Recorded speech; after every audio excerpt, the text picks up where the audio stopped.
gusto ver en la casa del Señor de nuevo.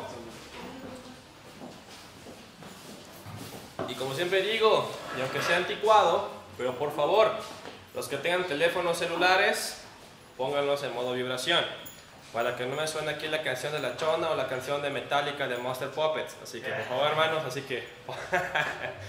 pónganlos en modo vibración, por favor, para evitar distracciones y para evitar también incomodidades. Ahora sus Biblias, por favor, en Apocalipsis. Apocalipsis capítulo 3, versículo 1 al 6. Repito la cita bíblica, Apocalipsis capítulo 3, versículos 1 al 6, vamos a estudiar en esta mañana. Y le puse como título del tema, Despierta Iglesia y regresa a los fundamentos bíblicos. Para aquellas personas que están con nosotros los miércoles, específicamente cada último miércoles del mes, este tema ya se ha expuesto, pero lo vamos a retomar de nuevo para que como iglesia no olvidemos que debemos estar bien cimentados y bien aferrados en los fundamentos bíblicos de la palabra de Dios, valga la redundancia. Así que despierta iglesia y regresa a los fundamentos bíblicos. Entonces tenemos nuestra cita que es Apocalipsis capítulo 3, versículo 1 al 6. Son varios versículos, pero el versículo clave de esta carta es: yo conozco tus obras, que tienes nombre de que vives y estás muerto. Vamos a orar. Gracias, Padre, porque eres bueno. Dedicamos este momento para alabar, glorificar tu nombre. Queremos, Señor mío, deseamos que tu Santo Espíritu ilumine nuestro entendimiento y haga los corazones sensibles a tu voz. Ayúdanos, Señor Santo Espíritu, a entender y retener tu palabra y tu mensaje en nuestras mentes y corazones. Ayúdanos a crecer en gracia en el conocimiento de Cristo Jesús, y seas tú quien continúe obrando y transformando nuestras vidas a imagen de aquel que nos salvó y que murió por nosotros. Te damos muchas gracias en el nombre de Cristo Jesús. Amén. Y recuerden, mis hermanos, que el tema es Despierta Iglesia y regresa a los fundamentos bíblicos. Antes de comenzar el estudio de lleno con los versículos, la carta de Sardis y las demás cartas se pueden estudiar de tres formas o de tres perspectivas. La primera perspectiva es la contemporánea, es decir, las cartas que fueron escritas a las iglesias fueron localmente escritas en los tiempos de Juan. Por ejemplo, en este caso que estudiaremos la carta de Sardis, de forma contemporánea, la carta fue escrita directamente y específicamente y exclusivamente a la iglesia de Sardis en los días de Juan. Tenemos la segunda perspectiva, que es la perspectiva cronológica. ¿A qué se refiere con eso? Esa perspectiva habla o abarca un periodo en específico del tiempo de la dispensación de la iglesia. La dispensación de la iglesia abarca desde el tiempo de Pentecostés, con la descensión del Espíritu Santo, hasta el arrebatamiento de la iglesia, antes de la segunda venida de Cristo o antes del tiempo de la tribulación. Este es el tiempo marcado como la dispensación de la iglesia. Por lo tanto, la perspectiva cronológica, dentro de esa dispensación hay un periodo de tiempo muy marcado en el que esa carta fue dirigida a estas personas o tipo de personas. Y ese periodo de tiempo se refiere con el tiempo de la Reforma. El periodo de la Reforma, que abarca desde el tiempo de 1500 después de Cristo hasta 1700 después de Cristo. Ese es el periodo cronológico que habla con respecto a Sardis. Y la tercera perspectiva es la perspectiva compleja. ¿A qué se refiere? A todo tipo de iglesia o clase de iglesia que se comporta de esa manera como Sardis. Esa carta es dirigida exclusivamente a ese tipo de personas. Entonces tenemos las tres perspectivas.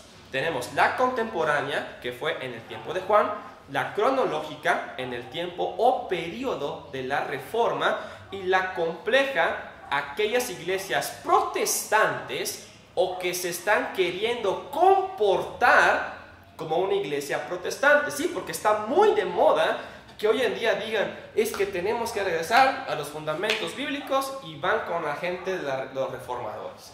Que Calvino, que si Charles Spurgeon, que si Zwinglio y otras personas, y dicen, no, es que tenemos que adoptar la teología y práctica de los reformadores. Pero mucho cuidado. Hay que tener muchísimo cuidado, porque los reformadores o protestantes, ellos salieron de la Iglesia Católica. Y por cuanto ellos salieron de la Iglesia Católica, hay ciertas prácticas y ciertas ideologías que ellos han adoptado o están arrastrando de la Iglesia Católica y lo quieren mezclar dentro de la Iglesia cristiana. Mucho cuidado. Por ejemplo, los presbiterianos surgen y salen de la Iglesia Católica. Los luteranos, ni qué decir, es casi una copia del catolicismo, con la única excepción de que no es el padre, sino que es el pastor. casi, técnicamente. Entonces tengamos mucho cuidado, porque está muy de moda en estos tiempos en que toda la gente quiere adoptar una postura reformada. Imagínense, Iglesia Bautista Reformada Independiente Centro Bíblico de Gracia. Y es que las hay iglesias que se ponen así, iglesia reformada tal. Hay que tener mucho cuidado con ese tipo de cosas, y qué estamos leyendo y a quién estamos estudiando, y qué posturas ideológicas y prácticas estamos queriendo adoptar dentro de la iglesia. Pero recuerden, no es ideología del hombre, tampoco son prácticas de hombre, es lo que dice la palabra de Dios y lo que Dios quiere que hagamos. Tomando en cuenta lo que ya mencioné, disculpen si ando ronco, pero sí estoy.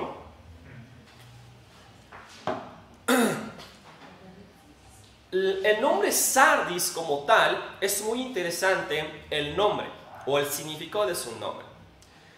Hay dos posturas que se dicen del cual significa Sardis, pero es que realmente es un nombre o un significado incierto. Es decir, no se puede saber a ciencias ciertas el nombre de Sardis. Si alguien puede cerrar la puerta, porque los perros se metieron hasta aquí, por favor. Sé que son criaturas del Señor, y Señor, cállalos. Sí, que se cierre su hocico. Primer significado del nombre Sardis, que es muy interesante, significa sol. Sardis, como primer significado, significa sol. Segundo significado del nombre Sardis es sobrevivientes o escapados. Que en lo personal para mí tiene sentido esa significancia, puesto a que si hablamos del periodo de la Reforma, la gente que salió de la iglesia de Roma estaban escapando de la iglesia católica romana. Porque esta gente quería reformar a la iglesia católica reformada. Digo, por si no sabían por qué se llaman reformadores, no era porque querían reformar la iglesia cristiana, porque la iglesia cristiana, ¿qué va a reformarse si está bien? Para reformar algo era porque algo estaba desviando o algo no estaba bien. Que en este caso, la iglesia católica romana, aunque tuvo unos comienzos muy interesantes apegados a la palabra del Señor, pero con el tiempo fueron desviándose a tal punto que ahora la máxima autoridad ya no es la palabra del Señor, sino que es el clero mismo, en pocas palabras, el Papa. Entonces, estos católicos romanos o ex católicos romanos querían reformar la iglesia católica romana. ¿En qué punto o en qué sentido? Ellos querían que la iglesia católica romana volviese a los fundamentos bíblicos y que la iglesia católica romana estudiara la palabra de Dios y aplicara la palabra de Dios. Y no lo quería el Papa. O sea que si el Papa me dice, oye, ¿hay limbo? Ah, es que hay limbo porque lo dijo el Papa. Y luego se le ocurre decir, no, ya no hay limbo, ya lo quité. Pues ¿en qué momento lo quitaste? Creo que estaba durmiendo. O cuando estaba tomando café ahí con los arzobispos, o sabe qué. Sí, pues, es absurdo. Ellos no tienen poder ni autoridad para decir, ya. Recuerdo una historia que me contaron por allá, que una ocasión una ancianita, no me acuerdo, creo que su esposo estaba en el limbo o estaba en el purgatorio, pero que la señora estaba día y día molestando al sacerdote o al papa para que, Señor, por favor, sáquelo de ahí, sáquelo de ahí, sáquelo de ahí, y dice, llámelo. O sea, ¿quién es el papa, quién es el sacerdote católico romano para que tenga poder y autoridad para poder sacar a una persona de un lugar a otro? Es absurdo. Pero bueno, regresando a nuestro punto. Recordemos que nosotros, los bautistas, y lo decimos con orgullo, bueno, yo lo digo con orgullo, hasta me paro así como pavo real. Los bautistas no venimos de la Iglesia Católica Romana. A decir verdad, en un principio los bautistas no eran llamados bautistas como tal, eran llamados anabautistas. Y no Ana porque Ana era la líder, sino que el nombre anabautista viene de una composición de dos palabras griegas. Ana es otra vez y bautista es sumergir. En pocas palabras, el nombre que tenemos nosotros no es un nombre que nosotros realmente nos pusimos, sino que en su mayoría de las veces los nombres que tienen los creyentes o los cristianos son nombres o apodos de burla que los enemigos nos ponen. Recordemos que el nombre cristiano como tal en la Biblia fueron los enemigos quien nos dio ese nombre. Esos cristianos era un apodo, era una burla. No estaban diciendo que realmente estaban diciendo, es que están igualando a Cristo. No, estos compas que están igualando a Cristo. Y la gente lo escuchó y dijo, oye, sí es cierto, yo estoy igualando a Cristo. Pero en el caso de los anabautistas, estaban bautizando de nuevo porque nosotros, los verdaderos creyentes, no consideramos el bautismo infante como necesario. Para empezar, ni es bíblico. Para empezar, ni es algo dado por Dios. Pero fue el nombre que nos dieron, anabautistas. Y con el paso del tiempo, ahora somos solamente bautistas. Y nuestros orígenes van hasta los valdenses. Y de los valdenses se puede ir mucho más atrás, hasta el tiempo de los apóstoles.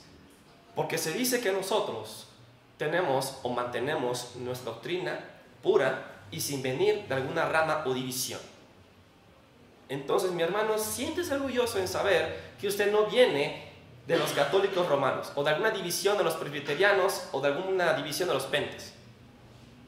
Tenemos una doctrina pura y directa por parte de los apóstoles. Siéntase usted dichoso de eso. No menosprecie el hecho de que sea bautista o bautriste.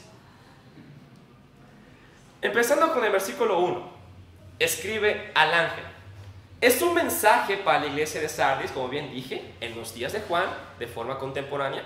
Un mensaje para todas las iglesias del período de la Reforma, de forma cronológica. Y un mensaje para toda aquella iglesia protestante o que está queriendo adoptar las prácticas reformadas en la iglesia, que viene siendo la perspectiva compuesta o compleja. Perdón, ya parezco viejito. El que tiene los 7 espíritus de Dios y las 7 estrellas. Los 7 espíritus de Dios no significa que realmente existan 7 seres. O sea, espíritu 1, espíritu 2, espíritu 3, espíritu 4, espíritu 5, espíritu 6, espíritu 7. No significa eso. El número 7, a lo largo de toda la Biblia, significa algo pleno, que está completamente llenísimo. En este caso, el que el Señor Jesucristo diga que Él tiene los 7 espíritus, significa que Él tiene toda la plenitud del Espíritu Santo. Eso significa. Así que saques esa idea de que son realmente 7 espíritus. No, significa la plenitud del Espíritu Santo. las 7 estrellas, ¿qué significa? Si usted revisa en Apocalipsis, capítulo 1, versículo 20, ahí hace mención de qué significan las 7 estrellas. Y hace mención que son los 7 ángeles. Y por lo tanto, los ángeles se refiere a los pastores que estaban en ese momento en esa iglesia. ¿Pero por qué a los pastores? Porque ellos son los que reciben el mensaje de la palabra de Dios para que los pastores lo compartan a la iglesia. Iglesia, escuche. Tengo palabra del Señor y quiero que ustedes pongan mucha atención. Entonces, el que diga que Cristo tiene en su diestra las 7 estrellas, significa que Cristo es el pastor de pastores. Sencillo. Cristo, quien tiene la plenitud del Espíritu Santo, y aquel que es el pastor de pastores. Con eso se puede entender fácilmente qué significa el que tiene los 7 Espíritus de Dios y las 7 estrellas. Impresionante. Por lo tanto, ¿eso qué me dice a mí? Si en algún momento, en algún futuro he de ser pastor, no va a ser lo que yo diga, no va a ser lo que Víctor diga, no va a ser lo que diga Jerry, no va a ser lo que diga Jorge, no va a ser lo que diga X o Y pastor que se pare detrás de un púlpito. Nosotros tenemos un jefe supremo y es Cristo Jesús. Él es nuestro pastor de pastores. Yo conozco tus obras, que tienes nombre de que vives y estás muerta. Cuando Cristo vino al mundo, Él vino como oficio de profeta. Actualmente en el cielo está como sumo sacerdote y en su segunda venida Él vendrá como Rey de Reyes. Una de las labores como sumo sacerdote que tiene Cristo Jesús en el cielo es de interceder por la iglesia. Él en todo momento está intercediendo por la iglesia. Algo muy interesante con respecto a la intercesión que hace el Señor Jesucristo por la iglesia, el Señor Jesús no viene y presenta las obras de la iglesia. Él viene y presenta su obra. Eso es lo interesante. Cada vez que nosotros nos ponemos a cuentas con Dios, con el Padre, para pedir perdón por algún pecado que hayamos cometido, la Biblia nos enseña muchas veces, tanto Juan como Pedro, que tenemos abogado, un intercesor, alguien que va a estar por nosotros, y es Cristo Jesús, y que va a interceder por nosotros. Pero, ¿qué es aquello que Cristo va a presentar ante el Padre? Si nuestras obras han sido manchadas, o lo que hemos hecho es sucio, ¿qué es aquello entonces que Cristo va a presentar ante el Padre para que nuestros pecados sean perdonados? Es su obra, y nada más que su obra. Así que no piense o crea usted de que, ay Señor, toma en cuenta lo que yo hice antes, porque créeme que lo que hiciste antes no importa, es lo que haces hoy. Pero si hoy la regaste, tienes una esperanza de que Cristo, su obra es tan perfecta, tan pura, que aunque tú la hayas regado, Él va a presentar su obra. El Padre nos verá a nosotros en Cristo, que es lo más hermoso y maravilloso. Bello. Y si usted no puede entender esa magnitud de esa belleza, mi hermano, tiene un problema usted. Pero entiendan, la obra que Cristo presenta en el cielo, por intercesión nuestra, es obra de Él y no nuestra.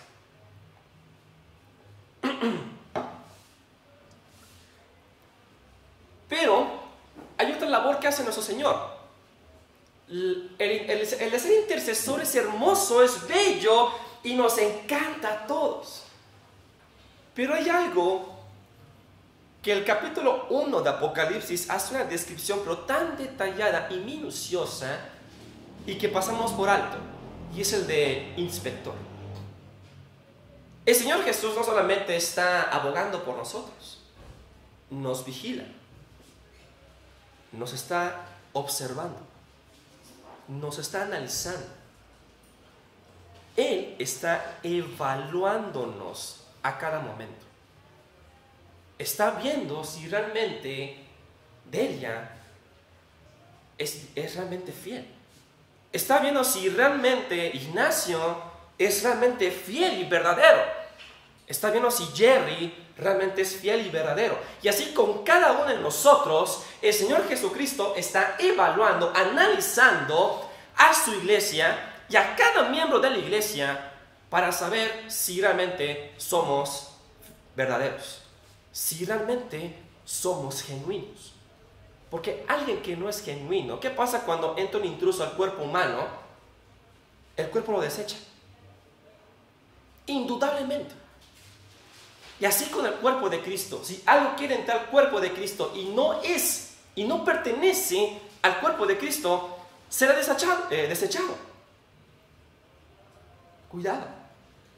Es increíble saber que sabemos y conocemos que el Señor nos vigila, nos evalúa, nos analiza, y sin embargo, aún así, por sí mismo, pecamos. Y de los primeros, yo soy el culpable, porque no soy completamente infalible. Pero tengamos cuidado, porque nuestro Señor en el cielo no solamente intercede, está como nuestro juez también. Tienes nombre de que vives pero estás muerto, es porque el Señor algo vio en esta iglesia, algo vio en ese periodo de la reforma, algo está viendo en esas iglesias protestantes o en esas iglesias que están queriendo adoptar posturas y prácticas reformadas. Algo está viendo que no le está agradando y dice: hey, pon atención, porque conozco tus obras, conozco todo lo que haces, conozco tus pensamientos, desde ayer, de hoy hasta mañana. Conozco todo porque Cristo es Dios. Eso es para tener temor, terror en lo sumo. No estamos jugando a la iglesia. Tampoco estamos jugando a que, ay, Señor, sí, te alabo, amén, gloria a Dios.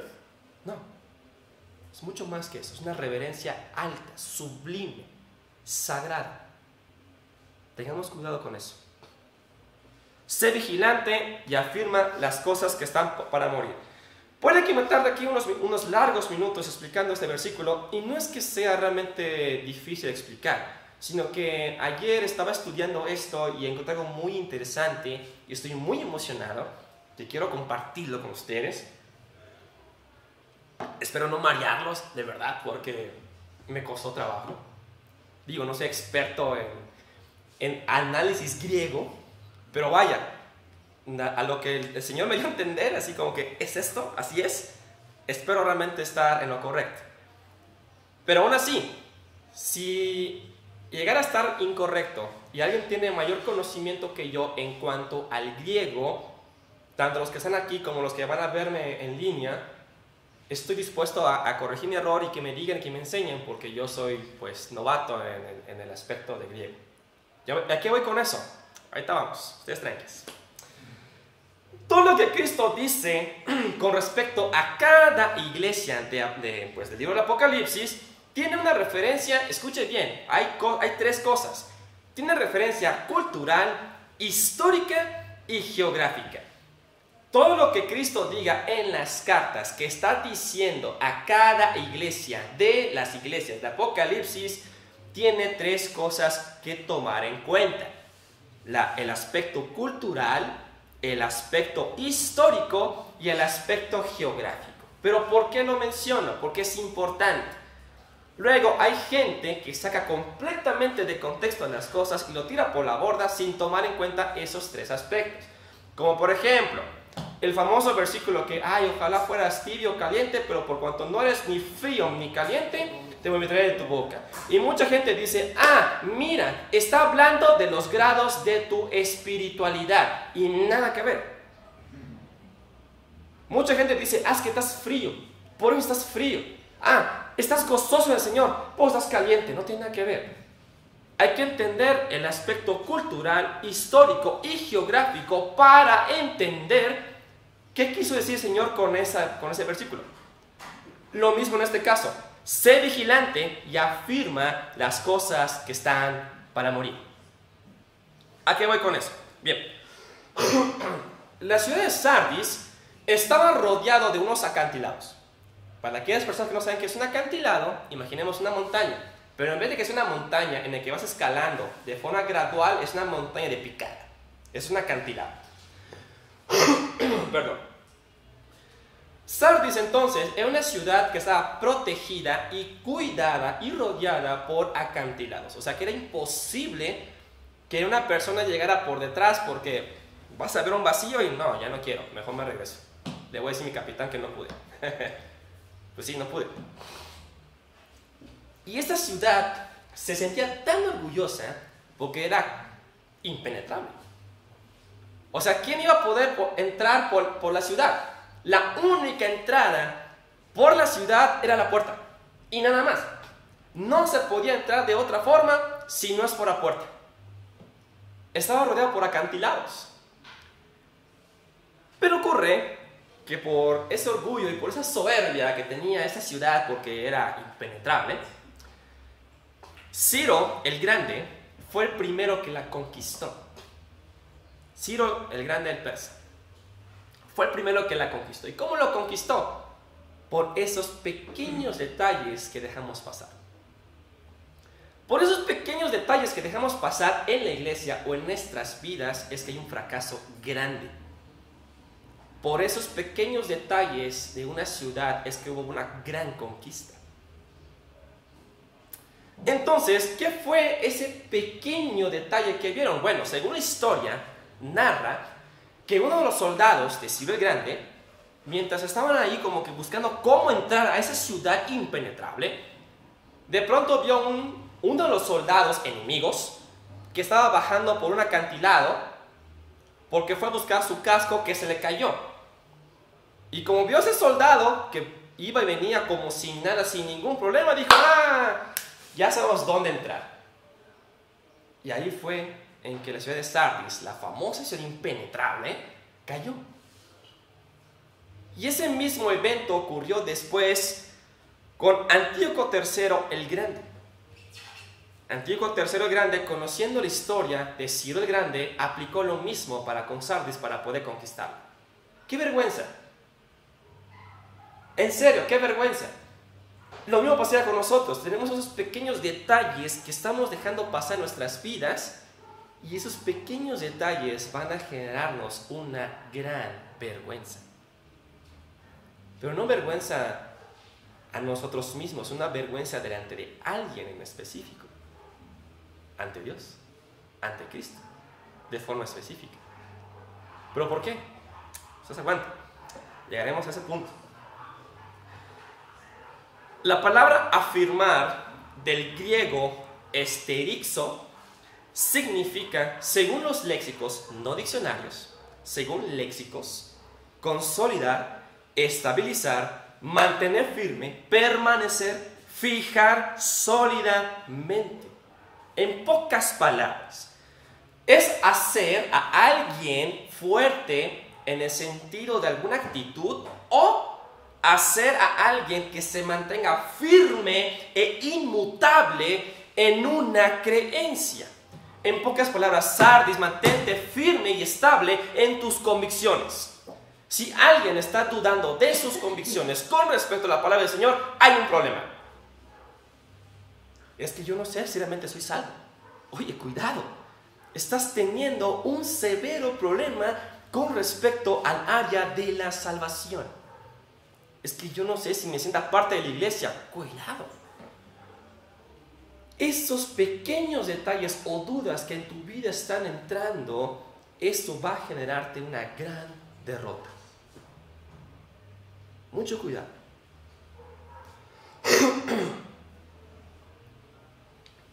Ahora sí, miren lo que quiero compartirles. Y voy a emocionarme mucho. Este versículo tiene 3 palabras clave, que son la clave de la acción del resto del texto. Esas palabras sé, vigilante y afirma. Son 3 verbos. Sé, vigilante, vigilar, afirma o afirmar. ¿Qué tienen que ver esos 3 verbos con el resto del texto? Les explico. Para poder realmente tener un amplio entendimiento y mejor entendido de lo que estamos estudiando es importante no solamente el aspecto cultural, histórico y geográfico, sino también entender el significado de la palabra en el griego original y también darle un plus analizando el sentido morfológico de la palabra. Yo sé, hermanos, que hay aquí que ustedes no saben qué es eso y lo voy a explicar. Espero poder explicarlo lo mejor posible porque a mí me cuesta algunas cosas poder explicar. Aquellas personas que ya saben eso, realmente les agradezco muchísimo. Si después, si algo dije mal, pues me pueden ampliarlo. El cuadro morfológico o el análisis morfológico es analizar la forma en que está la palabra. Por ejemplo, si es un verbo, si es un sujeto, o si es un sustantivo, o si es un adjetivo, si es un participio, etc. ¿En qué tiempo está? ¿En pasado, en presente, en futuro? ¿En qué caso está? ¿Caso nominativo, caso participio, caso indicativo? Ese tipo de cosas son los que tienen que analizarse y eso se ve en español. Claro, hoy en día nuestro español o el estudio del español en algunas escuelas ya queda muy carente. Lamentablemente, se ha perdido eso. Yo al menos en la secundaria lo aprendí bien, no del todo como está aquí, porque hasta la fecha sigo aprendiendo cómo usar el español. Y hermanos, nuestro español es riquísimo. Se dice que nuestro idioma es el más complicado, porque tiene muchas variantes, conjugaciones, tiempos y modismos, etc. Dicen que es muy amplio, demasiado. Pero no importa, si es o no es. El punto es entender el análisis morfológico para que podamos entender o tener un buen conocimiento amplio, riquísimo, de lo que el Señor nos quiere decir con estos tres verbos. Empiezo con el primer verbo, ser. Ser de ser o estar. Es un verbo. De acuerdo al análisis morfológico dice así. Lo voy a leer, pero yo sé que van a quedarse con cara de what. Yo sé, pero ténganme paciencia. Es un verbo del tiempo presente con voz media pasiva del modo imperativo de la segunda persona en singular. Y yo sé que muchos van a decir, hermano, no te entendí ni papa. Yo sé, perdóname, te lo voy a explicar. Me costó a mí también. No creas que no sé todo, no lo sé. Si supiera todo te digo qué vas a comer mañana, pero no lo sé. Verbo presente se refiere a una acción que es del hoy y del ahora. Es un verbo presente, es una acción. Es de hoy, es de ahora. No de mañana, no de ayer. Es de hoy, es de ahora. La voz media pasiva es muy interesante. Y eso me encantó aprenderlo porque era algo que yo no sabía. La voz activa es una acción que tú estás haciendo. La voz activa es algo que yo estoy haciendo sobre alguien. La voz pasiva es una acción que están haciendo sobre mí. La voz media es una acción que yo estoy haciendo sobre mí mismo. Por ejemplo, me estoy peinando. Es una acción que yo me estoy haciendo. Voy a patear el sillón. Es una acción que yo estoy haciendo en el sillón. Y que un papel venga y se me caiga encima es una acción que alguien hizo sobre mí. Pero, ¿qué es la voz media pasiva? Eso yo no lo conocía antes y eso es muy interesante. La voz media pasiva indica como que sí lo haces sobre ti mismo, pero a la vez no lo haces sobre ti mismo, sino que alguien más viene y lo hace sobre ti. Y yo, ¿cómo? No te entendí ni papá. Pero una persona dice, ande pues, me faltó un babero. La voz media pasiva se conoce también como voz pasiva divina. ¿Qué es eso de voz pasiva divina? La voz pasiva divina es un acto, ya sea de forma explícita o no explícita, que Dios está haciendo o que Dios hará o que Dios hace sobre la persona. Eso es una voz pasiva divina o voz media pasiva. En pocas palabras, Dios va a hacer el acto en ti. Dios lo va a hacer. ¿Pero qué va a hacer Dios? va a ser algo para que seas y hagas. Eso es lo interesante. ¡Wow! ¿Pero qué más? Tranquilos.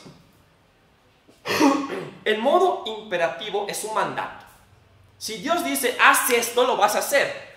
No te está preguntando si quieres hacerlo. Dios dice, no matarás. Y no vas a matar. Dios dice, no vas a robar. Y no vas a... No es, Señor, pero 5 centavos. Pasa nada. No. No robas, no vas a robar nada. Porque Él dijo no. Y el no es no. Si dice haz, hazlo. Y punto. La segunda persona, y la segunda persona del singular se refiere a usted. O sea, tú. Es la segunda persona del singular. En pocas palabras, Dios ordena que tú y cada uno de nosotros seamos y hagamos algo hoy y ahora.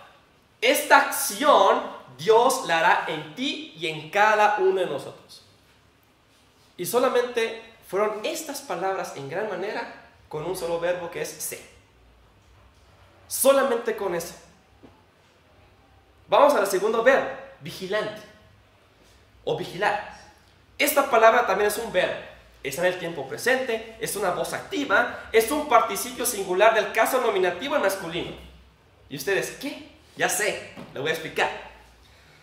Verbo presente es el hoy y la ahora. Es un acto que se hace hoy y ahora. Es un acto. La voz activa, tú lo haces. El anterior verbo era que Dios iba a hacer el acto en ti. Ahora, este de vigilar es un acto que tú vas a hacer hoy ahora. Porque es activa.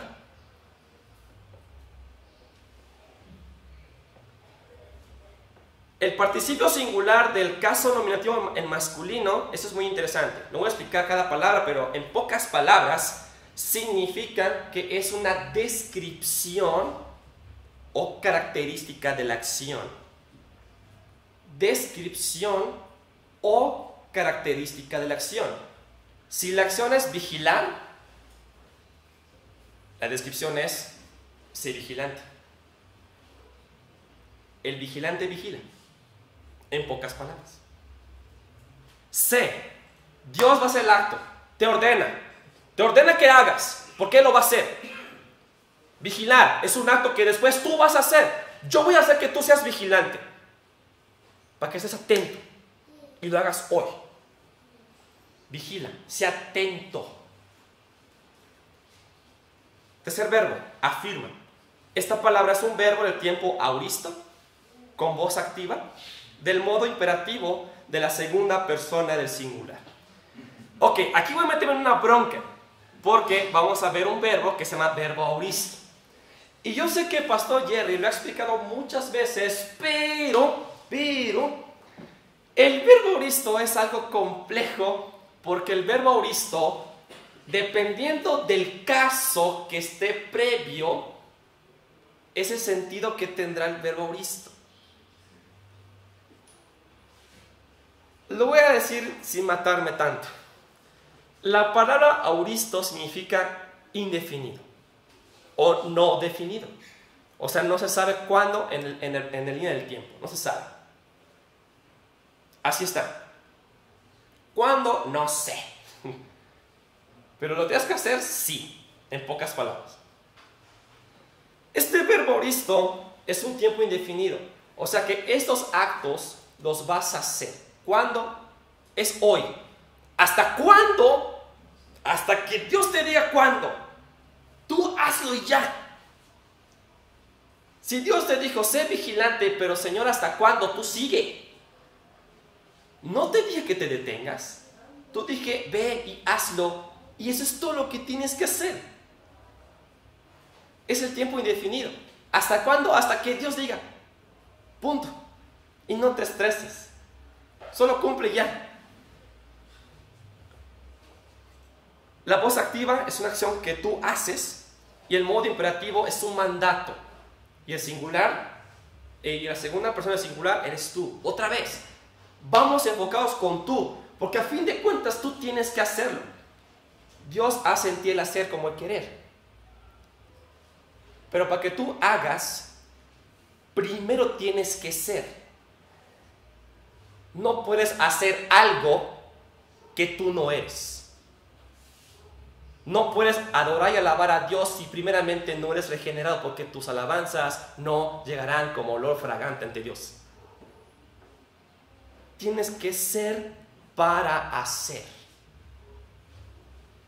Si queremos parafrasear estos tres verbos, es ser vigilante y afirma. Dios en los tres verbos es un mandato, es indudable, innegable. Dios te está ordenando, no te está preguntando si quieres. Sé, es un mandato. Vigila, es un mandato. Afirma, es un mandato. No te está preguntando si tú quieres. Dios hará en ti y en cada uno de nosotros que pongamos atención y seamos atentos a nuestras convicciones débiles. Dios ordena que tú y cada uno de nosotros se mantenga firme en sus convicciones. ¿Cuándo? Hoy. No te dice mañana, no te preguntó ayer. Es hoy y es el ahora. ¿Hasta cuándo? Hasta que Cristo venga, hasta que Dios te diga hasta cuándo. Tú hazlo y ya. Obedece. Qué impresionante es este análisis solamente en estos tres verbos, y ni siquiera hemos llegado al versículo 3. Así que mi hermano, si Dios te dice hazlo, hazlo y punto. Dios va a hacer primero que seas para que luego hagas. Si es que realmente eres de los verdaderos hijos de Dios. Porque ahí después hay una cláusula de juicio. Y ese juicio es para aquellos que no son y que no forman parte de la iglesia. Pregúntate primero, ¿soy realmente genuino? ¿Soy realmente regenerado? ¿Soy realmente nacido de nuevo para que Dios haga en mí? Pregúntate eso primero. No puedes avanzar a los demás si primero no eres, si primero no has nacido de nuevo.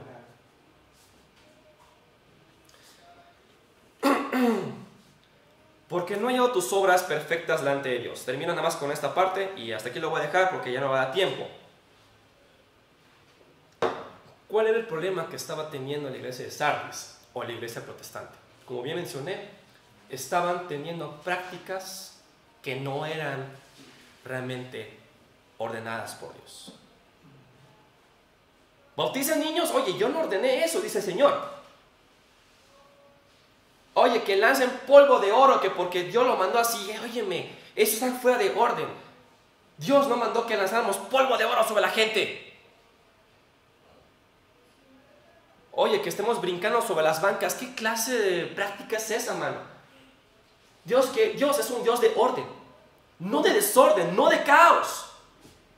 Esas prácticas que estás trayendo o jalando de otro lugar, primero que nada analiza si son prácticas que realmente Dios aprueba. Oye, es que la salvación se pierde. En ningún momento en la Biblia se ve que la salvación se pierde. Oye, tenemos que seguir los 10 mandamientos. En ningún momento se dice que la iglesia tiene que estar sujeta a los 10 mandamientos. Ya no estamos sujetos bajo la ley de Moisés o bajo la ley del antiguo pacto. Estamos sujetos a la ley de Cristo. Y la ley de Cristo es de libertad. Y si tú no conoces esa ley de Cristo, mi hermano, te invito a que leas, estudies el Nuevo Testamento. Lo que corresponde realmente a la iglesia. No estoy diciendo que desechemos el Antiguo Testamento por la ventana, no. Porque podemos aprender cosas, moralmente hablando. Aprendemos de los errores de Israel para no cometerlos. Pero no nos compete. Mis hermanos, aquí la voy a dejar. Así que vamos a terminar en una oración. Gracias, Padre mío, por tu palabra, por tu mensaje. Gracias por el estudio y por el conocimiento que nos das de la iluminación. Eres bueno para con nosotros. Señor mío, ayúdanos a crecer más y más en el conocimiento de tu palabra y de la persona de Cristo Jesús. Te damos muchas gracias en el nombre de Cristo. Amén.